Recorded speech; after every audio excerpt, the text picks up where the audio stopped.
अध्याय 6। नए प्रश्न, नए विचार। अनंगा निकली सैर पर।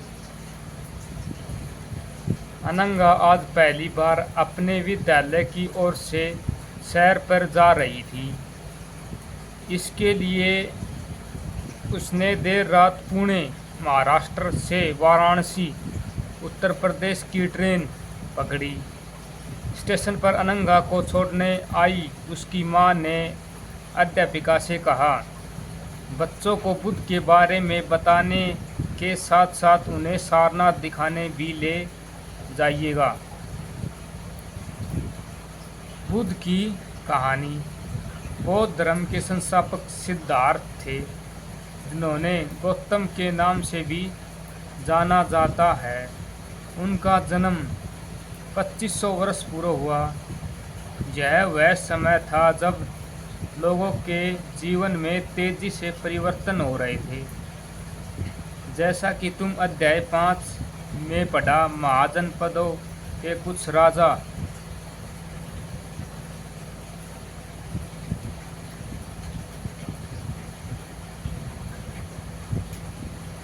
इस समय बहुत शक्तिशाली हो गए थे। हजारों सालों के बाद फिर से नए नगर उभर रहे थे। गांवों के जीवन में भी बदलाव आ रहा था। अध्याय 9 देखो। बहुत से विचारक इन परिवर्तनों को समझने का प्रयास कर रहे थे। वे जीवन के सच्चे अर्थ को भी जानना चाह रहे थे। बुद्ध क्षत्रिय थे तथा शाक्य गण के एक छोटे से गण से संबंधित थे। बुद्ध क्षत्रिय थे तथा शाक्य नामक एक छोटे से गण से संबंधित थे। युवावस्था में ही ज्ञान की खोज में उन्होंने घर के सुखों को छोड़ दिया। अनेक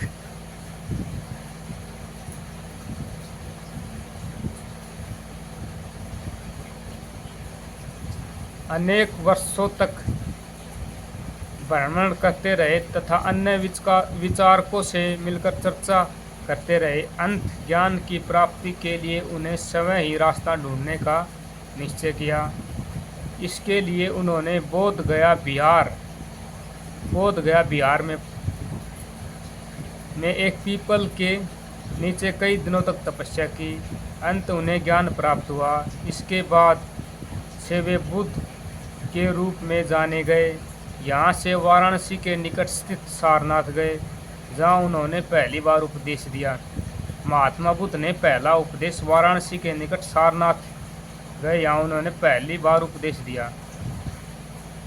कुशीनगर में मृत्यु से पहले का शेष जीवन उन्होंने पैदल ही एक स्थान से दूसरे स्थान की यात्रा करने और लोगों को शिक्षा देने में व्यतीत किया। बुद्ध ने शिक्षा दी कि यह जीवन कष्टों और दुखों से भरा हुआ है और ऐसा हमारी इच्छाओं, लालसाओं, जो हमेशा पूरी नहीं हो सकती, के कारण होता है। कभी कभी हम जो चाहते हैं वह प्राप्त करने के बाद भी संतुष्ट नहीं होते और अधिक अथवा अन्य वस्तु को पाने की इच्छा करते हैं। बुद्ध ने इसे लिप्सा, तृष्णा कहा है। बुद्ध ने शिक्षा दी कि आत्मसंजय अपनाकर हम ऐसी लालसा से मुक्ति पा सकते हैं। सारनाथ। इस इमारत को स्तूप के नाम से जाना जाता है। यहाँ पर बुद्ध ने अपना सर्वप्रथम उपदेश दिया। इसी घटना की स्मृति में यहाँ स्तूप का निर्माण किया गया। अध्याय 11 में इन स्तूपों के बारे में और अधिक पढ़ेंगे। उन्होंने लोगों को दयालु होने के साथ साथ मनुष्य के साथ जानवरों के जीवन का भी आदर करने की शिक्षा दी। वे मानते थे कि हमारे कर्मों के परिणाम चाहे वे अच्छे हों या बुरे हों, हमारे वर्तमान जीवन के साथ साथ बाद के जीवन को भी प्रभावित करते हैं।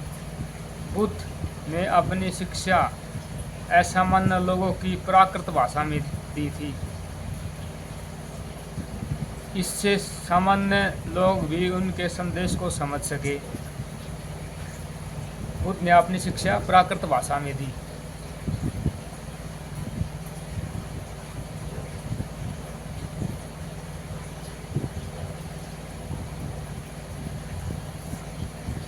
बुद्ध ने कहा कि लोग किसी शिक्षा को केवल इसलिए नहीं स्वीकार कर रहे कि यह उनका उपदेश है, बल्कि वे उसे अपने विवेक से मापे। आओ देखें उन्होंने ऐसा किस प्रकार किया।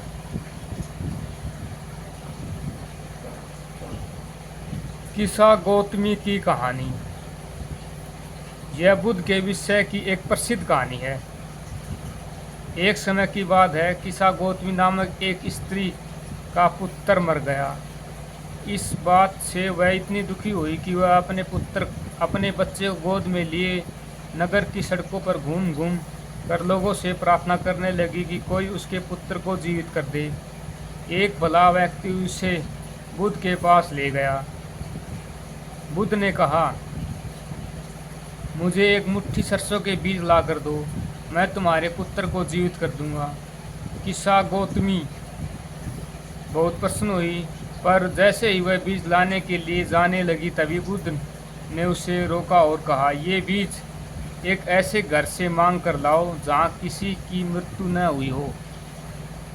किस्सा गौतमी एक दरवाजे से दूसरे दरवाजे गई, लेकिन वह जहाँ भी गई उसे पाया कि हर किसी के घर में किसी न किसी माता पिता, बहन भाई, पति पत्नी, बच्चे, चाचा चाची, दादा या दादी की मृत्यु हुई थी।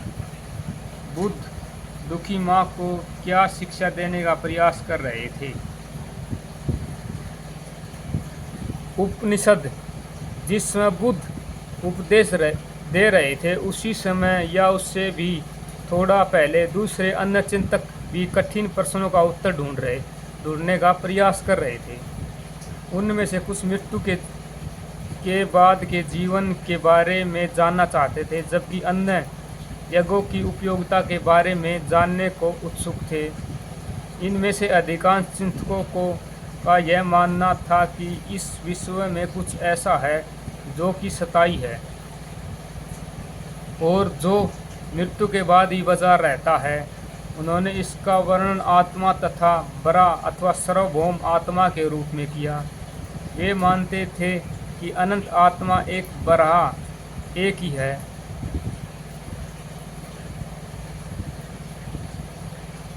ऐसे कई विचारकों का संकलन उपनिषदों में हुआ। उपनिषद उत्तर वैदिक ग्रंथों का हिस्सा थे। उपनिषद का शाब्दिक अर्थ है गुरु के समीप बैठना। इन ग्रंथों में अध्यापकों और विद्यार्थियों के बीच बातचीत का संकलन किया गया। प्राय ये विचार सामान्य वार्तालाप के रूप में प्रस्तुत किए गए। भारतीय दर्शन की 6 पद्धति।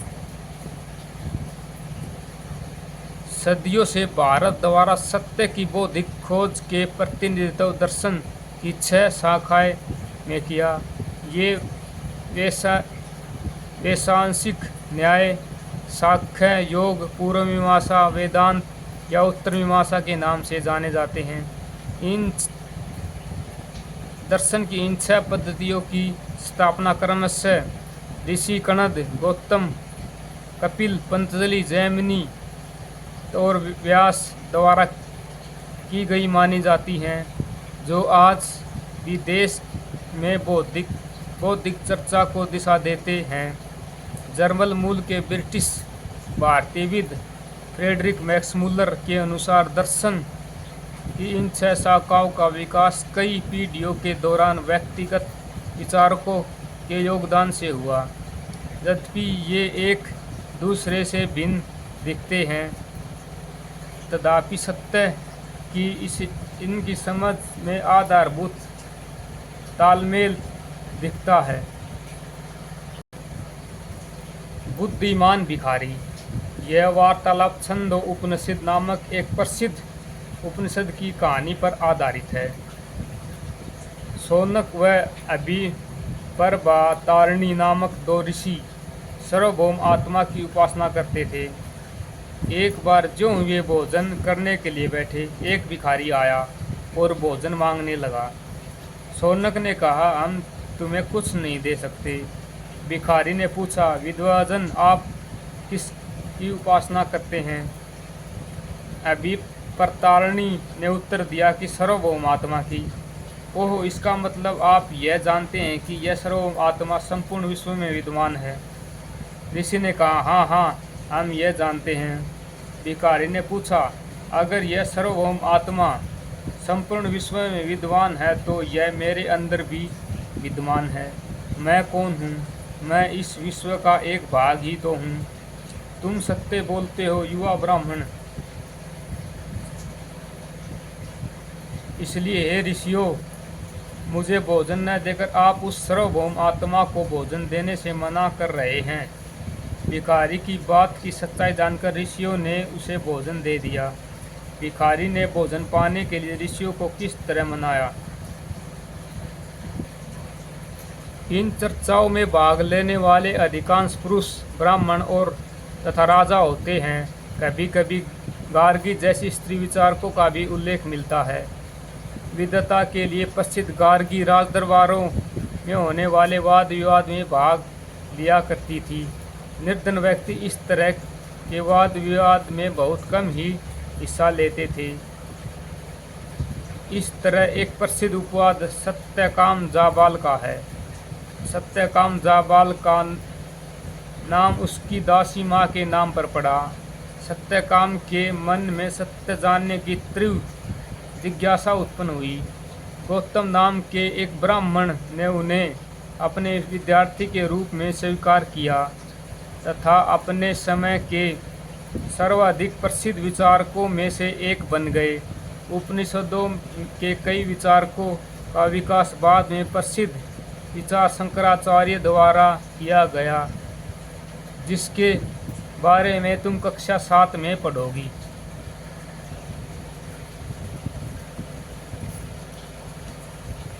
व्याकरणविद पाणिनि। इस युग में कुछ अन्य विद्वान भी खोज कर रहे थे। इन्हीं प्रसिद्ध विद्वानों में एक पाणिनि ने संस्कृत भाषा के व्याकरण की रचना की। उन्होंने स्वरों तथा व्यंजनों का एक विशेष क्रम में रखकर उनके आधार पर सूत्रों की रचना की। ये सूत्र बीजगणित के सूत्रों से काफ़ी मिलते जुलते हैं। इनका प्रयोग कर उन्हें संस्कृत भाषा के प्रयोगों के नियम लघु सूत्रों लगभग 3000 के रूप में लिखे। अब हम जैन धर्म के बारे में पढ़ेंगे।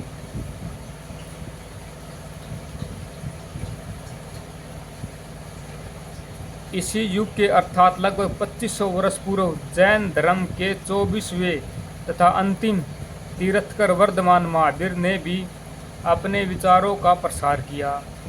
वह वज्जी संघ के लक्ष्मी कुल के एक क्षत्रिय राजकुमार थे। इस संघ के विषय में तुमने अध्याय 5 में पढ़ा। 30 वर्ष की आयु में उन्होंने घर छोड़ दिया और जंगल में रहने लगे। 12 वर्ष तक उन्होंने कठिन व एकाकी जीवन व्यतीत किया। इसके बाद उन्हें ज्ञान प्राप्त हुआ। उनकी शिक्षा सरल थी। सत्य जानने की इच्छा रखने वाले प्रत्येक स्त्री व पुरुष को अपना घर छोड़ देना चाहिए। उन्होंने अहिंसा के नियमों का कड़ाई से पालन करना चाहिए, अर्थात किसी भी जीव को न तो कष्ट देना चाहिए और न ही उसकी हत्या करनी चाहिए। महावीर का कहना था सभी जीव जीना चाहते हैं, सभी के लिए जीव प्रिय है। महावीर ने अपनी शिक्षा प्राकृत में दी। यही कारण है कि साधारण जन भी उसके साथ उसके अनुयायियों को शिक्षाओं को समझ सके। देश के अलग अलग हिस्सों में प्राकृत के अलग अलग रूप में प्रचलित थे। प्रचलन क्षेत्र के आधार पर ही उसके अलग अलग नाम थे। जैसे मगध में बोली जाने वाली प्राकृत मगधी कहलाती थी। जैन नाम से जाने गए महावीर के अनुयायियों का भोजन के लिए भिक्षा मांगकर सादा जीवन बिताना होता था।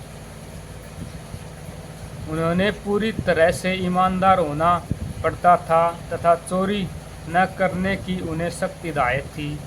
उन्हें ब्रह्मचर्य का पालन करना होता था। पुरुषों को वस्त्र सहित अन्य कुछ त्याग देना पड़ता था। जैन जैन शब्द जिन शब्द से निकला है, जिसका अर्थ है विजेता। महावीर के लिए जिन शब्द का प्रयोग क्यों हुआ? अधिकांश व्यक्तियों के लिए ऐसे कड़े नियमों का पालन करना बहुत कठिन था। फिर भी हजारों व्यक्तियों ने इस नई जीवन शैली को जानने और सीखने के लिए अपने घरों को छोड़ दिया। कई अपने घरों पर ही रहे और भिक्षु भिक्षुणी बने लोगों को भोजन प्रदान कर उनकी सहायता करते रहे। मुख्यतः व्यापारियों ने जैन धर्म का समर्थन किया। किसानों के लिए इस नियमों का पालन अत्यंत कठिन था, क्योंकि फसल की रक्षा के लिए उन्हें कीड़े मकोड़ों को मारना पड़ता था। बाद की सदियों में जैन धर्म उत्तर भारत के कई हिस्सों के साथ साथ गुजरात, तमिलनाडु और कर्नाटक में भी फैल गया। महावीर तथा उसके अनुयायियों को शिक्षाएं कई शताब्दियों तक मौखिक रूप में ही रही। वर्तमान रूप में उपलब्ध जैन धर्म की शिक्षाएं लगभग 1500 वर्ष पूर्व गुजरात के वल्लभी नामक स्थान पर लिखी गई थी। मानचित्र 7 और पृष्ठ 105 देखें।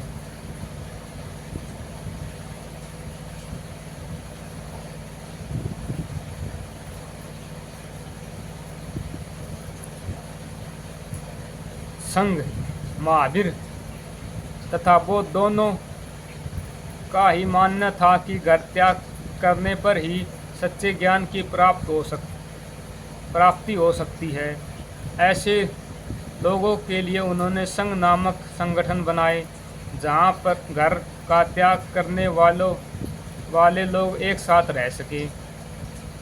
संघ में रहने वाले बौद्ध भिक्षुओं के लिए बनाए गए नियम विनय पिटक नामक ग्रंथ में मिलते हैं।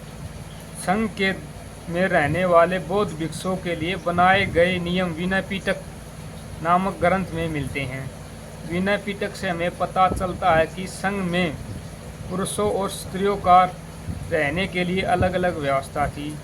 सभी व्यक्ति संघ में प्रवेश ले सकते थे। हालांकि संघ में प्रवेश के लिए बच्चों को अपने माता पिता से, दासों को अपने स्वामी से, राजा के यहाँ काम करने वाले लोगों को राजा से तथा कर्जदारों को अपने देनदारों से अनुमति लेनी होती थी।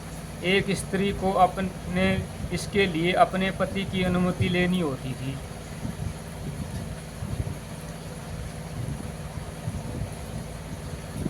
संघ में प्रवेश लेने वाले स्त्री पुरुष बहुत ही सादा जीवन जीते थे। वे अपना अधिकांश समय ध्यान करने में बिताते थे और दिन में एक निश्चित समय में वे शहरों तथा गांवों में जाकर भिक्षा मांगते थे। यही कारण है कि उन्हें भिक्षु तथा भिक्षुणी साधु भिखारियों के लिए प्राकृत शब्द कहा गया। वे आम लोगों को शिक्षा देते और साथ ही एक दूसरे की सहायता भी करते थे। किसी तरह की आपसी लड़ाई का निपटारा करने के लिए वे पराये बैठकें भी किया करते थे। संघ में प्रवेश लेने वालों में ब्राह्मण, क्षत्रिय, व्यापारी, मजदूर, नाई, गणिकाय तथा दास शामिल थे। इनमें से कई लोगों ने बुद्ध की शिक्षाओं के विषय में लिखा तथा कुछ लोगों ने संघ में अपने जीवन के विषय में सुंदर कविताओं की रचना की। पहाड़ी को काटकर बनाई गई एक गुफा, यह कार्ले वर्तमान महाराष्ट्र में स्थित एक गुफा है। भिक्षु भिक्षुणी इस शरण सतलों में रहकर ध्यान किया करते थे। बिहार जैन तथा बौद्ध भिक्षु पूरे साल एक स्थान से दूसरे स्थान घूमते हुए उपदेश दिया करते थे। केवल वर्षा ऋतु में जब यात्रा करना कठिन हो जाता था तो वे एक स्थान पर ही निवास करते थे। ऐसे समय वे अपने अनुयायियों द्वारा उद्यानों में बनाए गए अस्थायी निवासों में तथा अथवा पहाड़ी क्षेत्रों की प्राकृतिक गुफाओं में रहते थे। जैसे जैसे समय बीतता गया, भिक्षु भिक्षुणियों ने समय तथा उसके समर्थकों ने अधिक स्थायी शरण स्थलों की आवश्यकता का अनुभव किया।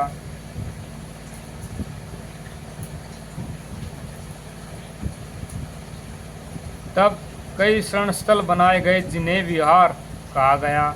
आरंभिक विहार लकड़ी के बनाए गए, बाद में इनके निर्माणों में ईंटों का प्रयोग होने लगा। पश्चिम भारत में विशेषकर कुछ विहार पहाड़ियों को खोदकर बनाए गए हैं। पश्चिम भारत में विशेषकर कुछ विहार पहाड़ियों को खोदकर बनाए गए। एक बौद्ध ग्रंथ से ज्ञात होता है, जिस तरह महासागरों में मिलने पर नदियों की अलग अलग पहचान समाप्त हो जाती है, ठीक उसी तरह बुद्ध के अनुयायी जब भिक्षुओं की श्रेणी में प्रवेश करते तो वे अपना वर्ण, श्रेणी अथवा परिवार सब त्याग देते हैं। प्राय किसी धनी व्यापारी, राजा अथवा भूस्वामी द्वारा दान में दी गई भूमि का विहार का निर्माण होता था।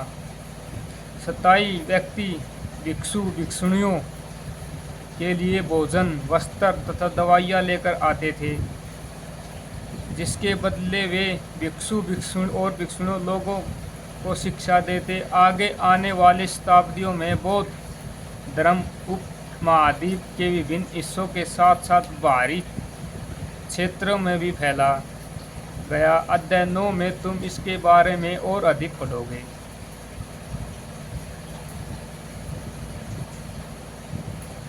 आश्रम व्यवस्था। जैन तथा बौद्ध धर्म जिस समय लोकप्रिय हो रहे थे, लगभग उसी समय ब्राह्मणों ने आश्रम व्यवस्था का विकास किया। यहाँ आश्रम शब्द का तात्पर्य लोगों द्वारा रहने तथा ध्यान करने के लिए प्रयोग में आने वाले स्थान से नहीं, बल्कि इसका तात्पर्य जीवन के एक चरण से है। ब्राह्मण, गृहस्थ, ब्रह्मचार्य, गृहस्थ, वानप्रस्थ तथा संन्यास नामक 4 आश्रमों की व्यवस्था की। ब्रह्मचार्य के अंतर्गत ब्राह्मण, क्षत्रिय, वैश्य से यह अपेक्षा की जाती थी कि इस चरण के दौरान वे सादा जीवन बिताकर वेदों का अध्ययन करें। गृहस्थ आश्रम के अंतर्गत उन्हें विवाह कर एक गृहस्थ के रूप में रहना होता था। वानप्रस्थ के अंतर्गत उन्हें जंगल में रहकर साधना करनी थी। अंत उन्हें सब कुछ त्याग कर सन्यासी बन जाना था। आश्रम व्यवस्था ने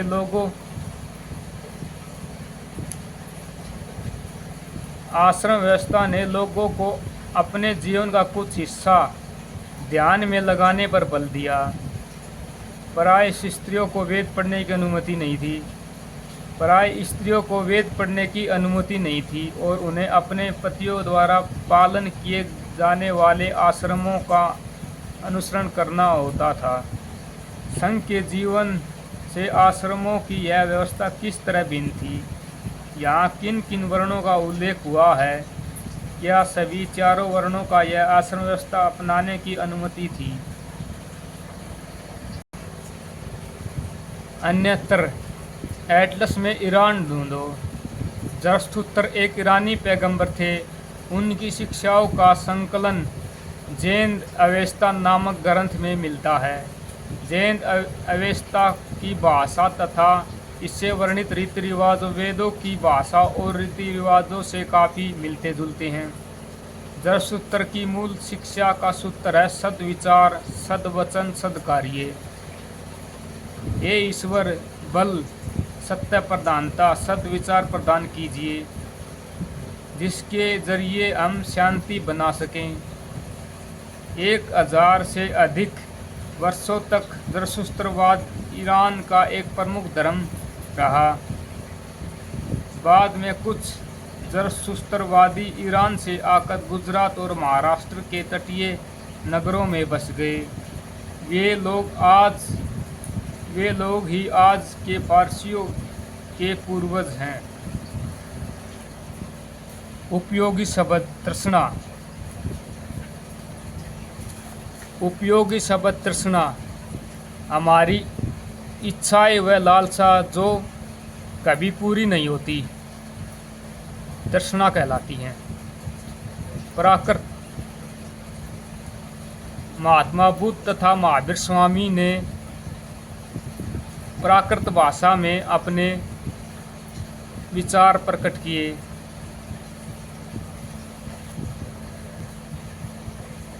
आत्मा ब्रह्म उपनिषद। जैन अहिंसा, भिक्षु संघ, विहार और आश्रम।